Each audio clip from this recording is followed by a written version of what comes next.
Hi, I'm Suzanne Duin Stewart. I'm the founder of Maison Maison Design.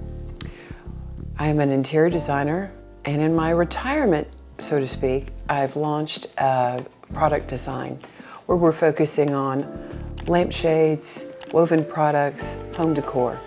Stay tuned to see what else we'll introduce. In this video, I hope to share with you my journey and how I got started and the process along the way, the ups and the downs. But it's been a fun, wild ride.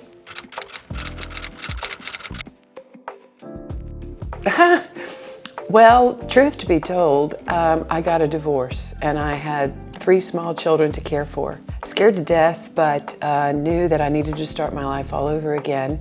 So that was my encouragement to launch into Maison Maison Design.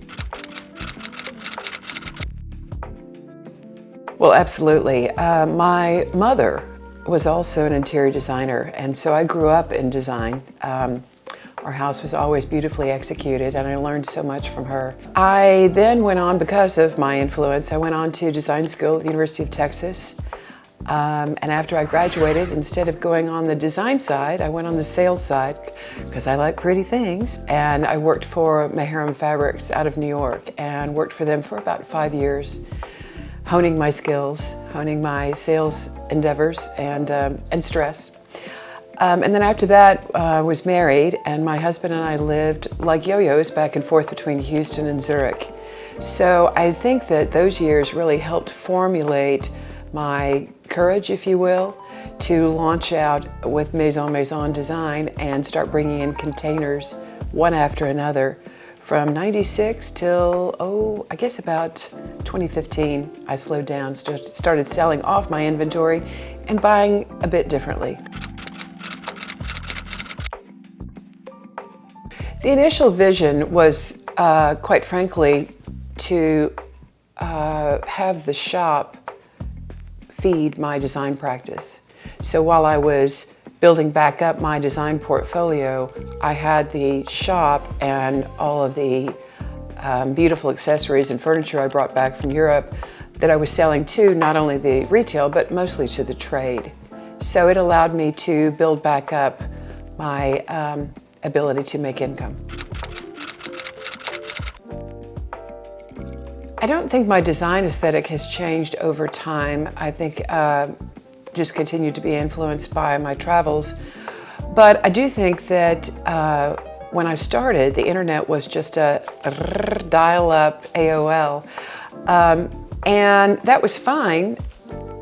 Things are so much more different now. What used to be that I could go buy a whole container full of furniture, come home and open up the back end of the container, and it's like shooting fish in a barrel.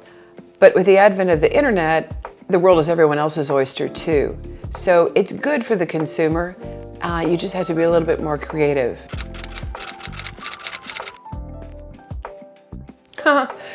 Well, managing money, managing staff, selecting the right staff, knowing when you've made a mistake and letting go of an employee that you needed to let go of. Made a few of those mistakes.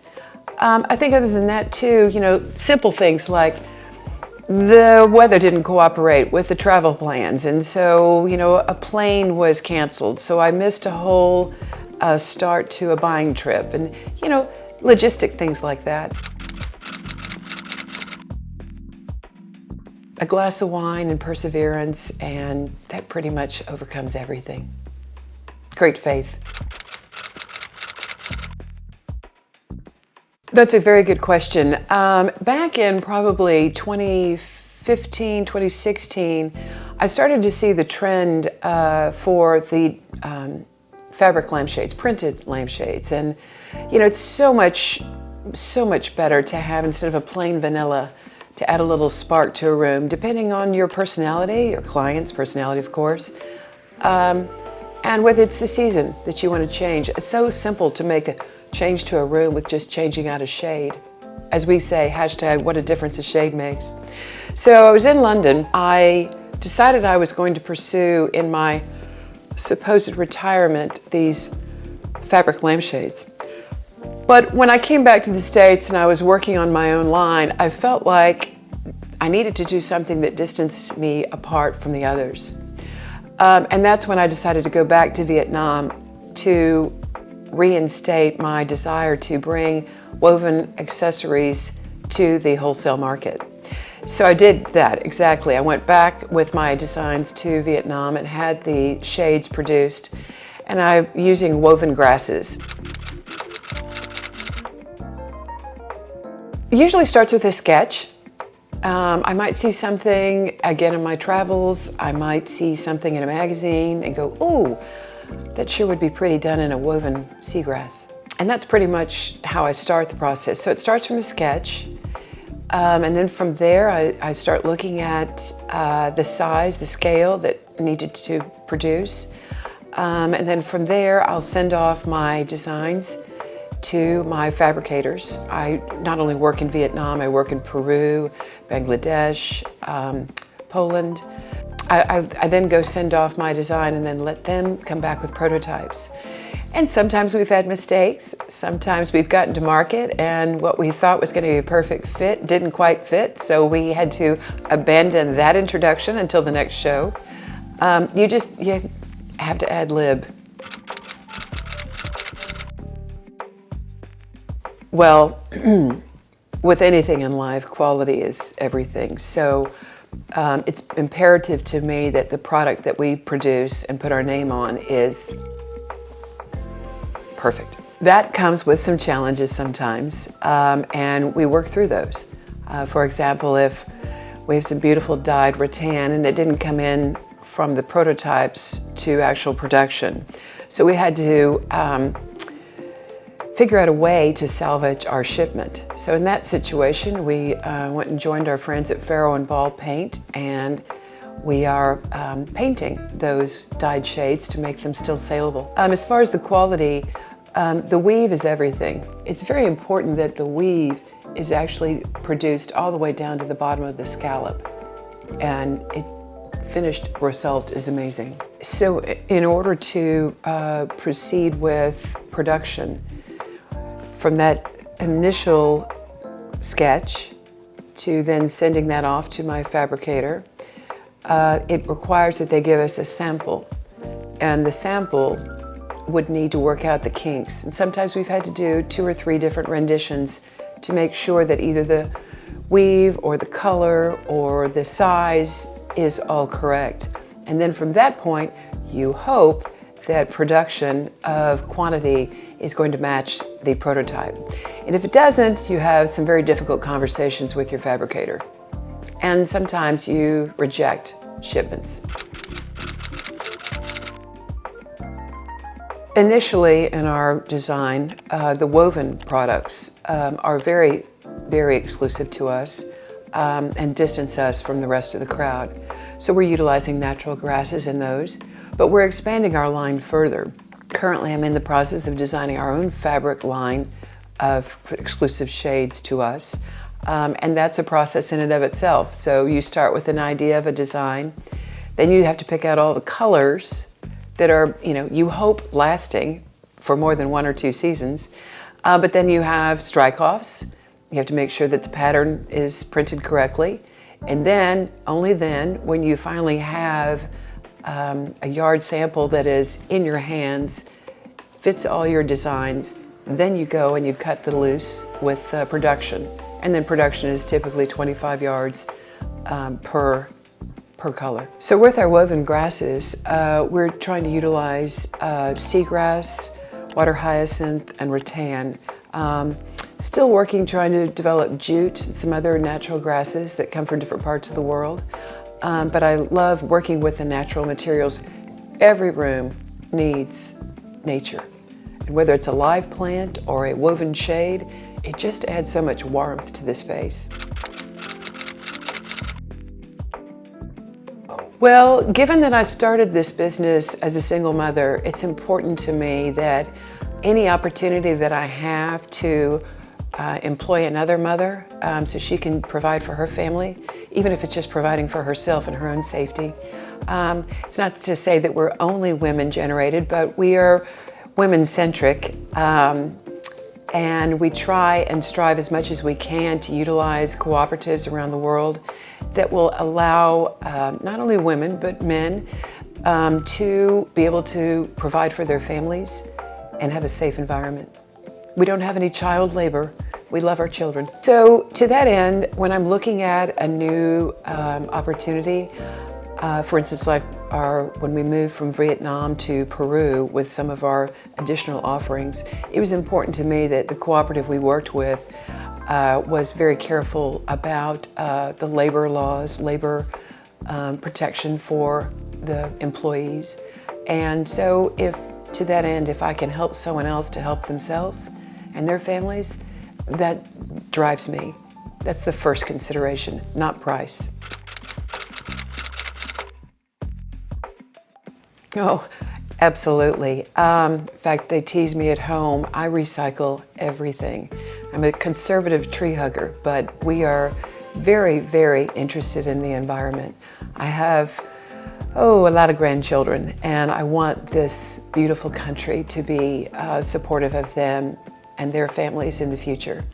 To that end, that's why the woven collection was such a great dream, because we're reusing what would have been thrown out in trash. We've taken something from nature that actually impedes crops, so it's very imperative that they harvest the grasses out of the rice fields in order to not strangle the crop. So that refuse, if you will, becomes our beautiful lampshades. And as an example, this is seagrass.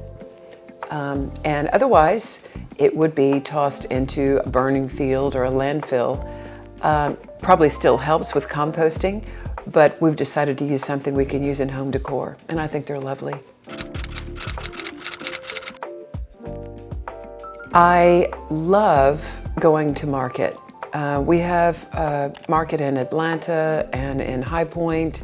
I do some smaller satellite markets where I'm dealing directly with designers, the trade. That would be called Design Social. Those are held all over the country. And we've also exposed at Decorex in London for a few years now.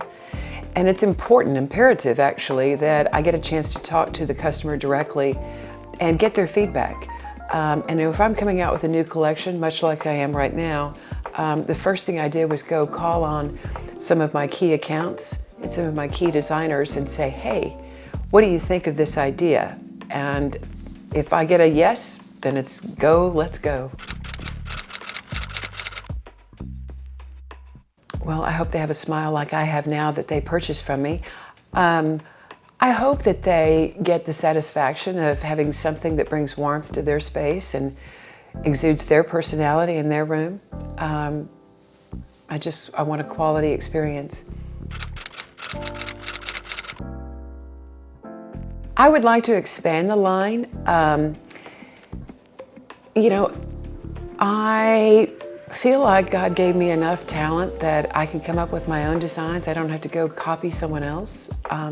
Wish everyone else felt that way, but such as it is. I admire some of my compadres who, maybe tabletop. I'll give you it as an example. And when I say tabletop, I mean the fabric, like napkins, placemats, tablecloths. I've seen some really, really great designs. And so in that respect, I think, well, why do I need to do that? What I want to do, what complements that tabletop? I feel like when I look at their work, I think of things that complement, that would be enhancing to that table. So I think in the future, you'll see us come out more with tabletop, more with bath accessories. I just like to do things that are individual, and I feel like, again, are sustainable, but beautiful. Currently, I'm working on a really exciting design for parchment shades. I'm very excited about this, and I can't wait to launch it. We're neck deep in prototypes now, and stay tuned. You'll see it on our website soon. Well, that question kind of tripped me up here a little bit. I just turned 65, and I'm nowhere near stopping. But I started thinking about it going, gosh, let's see, 5-10 years. I hope that what I've created is something that is a beautiful lifestyle brand that either my daughters-in-law will take over for me, or that, I don't know, maybe we'll sell it one day. But currently right now I just kind of like to stick my head in the sand and go, I'm here today. Let's enjoy it.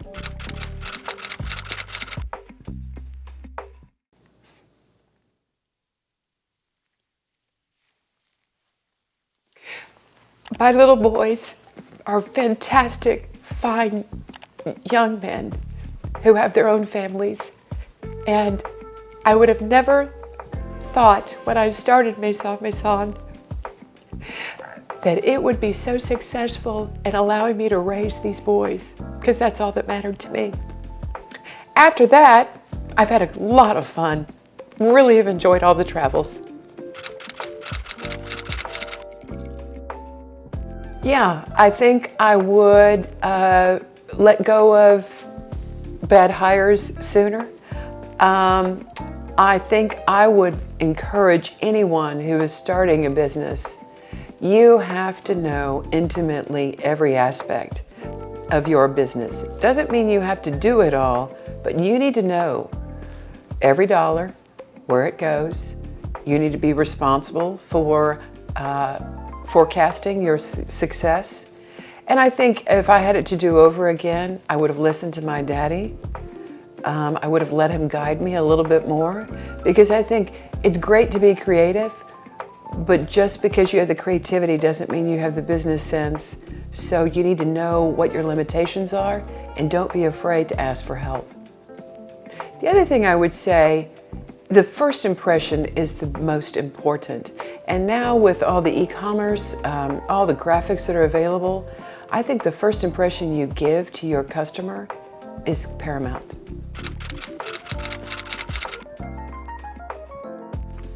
Don't be in a rush. Do your homework. Really get to the bottom line of, is your idea special? Is your aesthetic what the client wants? I think it's important to do your homework before you ever launch. And then don't be afraid to pull back and go, I need to rethink this one and start over.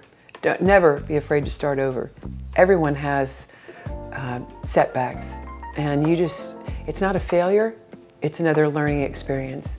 And I think if we can couch that concept of failure into it's a learning experience, it feels a little better to swallow. Thank you so much for listening to me this afternoon. I've enjoyed this interview. So stay tuned. We've got lots of new introductions coming. Follow us on social media and our website.